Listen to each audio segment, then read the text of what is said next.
Hi, I'm Alex Kaplan. We're here with Makiri Pugh.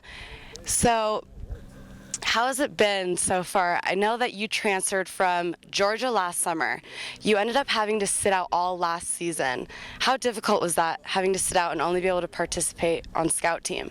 It was rough, man. It's rough because you got to keep your eye on the big picture, your eye on the prize. You got to be a good teammate regardless, because even though you can't contribute, you still have team goals and things like that. But it's hard. I think anybody who has to sit out of football a year, it's gonna be rough for them. So, with Jimmy Smith and Jalil Brown gone, how is competition going at the quarterback position? I mean, it's a lot of competition. Guys are getting rotated in and out. Guys, it's open. Everybody's getting a shot at it. Some guys making plays. So. Cool. So, you had to lose some weight to better fit the cornerback position. How far along are you in your goal for your weight that you want to be at for this season? I'm good to go. I'm 190. I've been when I was a freshman, I was 208 back when I was playing safety. But I've always been able to gain and lose weight. But I feel really good. Coach Black's done an excellent job in the weight room. So I feel like, at this weight, and we talked about it at this weight, maybe 195 at the most. But I feel great. Like, I never felt better. Body's never looked better. So I feel really good at 190. Do you feel like you're in a good position to contend for a starting job? Yeah, like I said, everybody's getting a shot at it. I think I've done a good job of making plays, but, it's going to go all the way through the spring, and he said it might even go to the fall. So I just got to keep stepping up. All the guys got to step up, and, it's a real competition. So.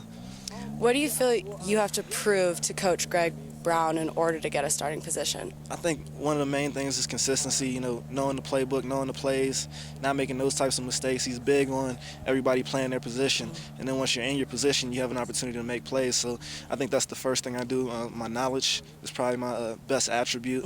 And after that, I just have to make the plays that I can make.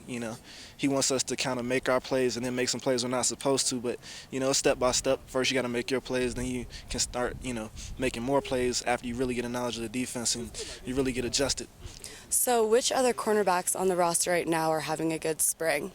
I think everybody's had, off and on good times. Jared's had the most picks, I think, so he's been definitely doing pretty well. So guys have been showing up. Coach said that, the cream will rise, so we just got to keep coming every day. Does this new defense put more or less pressure on the cornerback position? Probably a little less pressure on the cornerbacks. From a standpoint of scheme, we do so much now. We do so much, and a lot of it, when you do a lot, you get to involve your corners in what you're doing. So I say it's a little less, more complicated, but a little less stress on the corners. So what differences have you noticed between the old coaching staff and this new coaching staff? Well, these guys are zero tolerance. These guys are, get it done or don't get it done. Be here or don't be here. So they're very demanding. They expect a lot. The expectations are high. The bar's high. There's not a lot of room for slack. There's no, there's either one way to do it, and you either did it correctly or you didn't do it. So, a lot of discipline. It's just a completely different vibe. Okay, well, great. Thank you very much. Thanks. Appreciate it.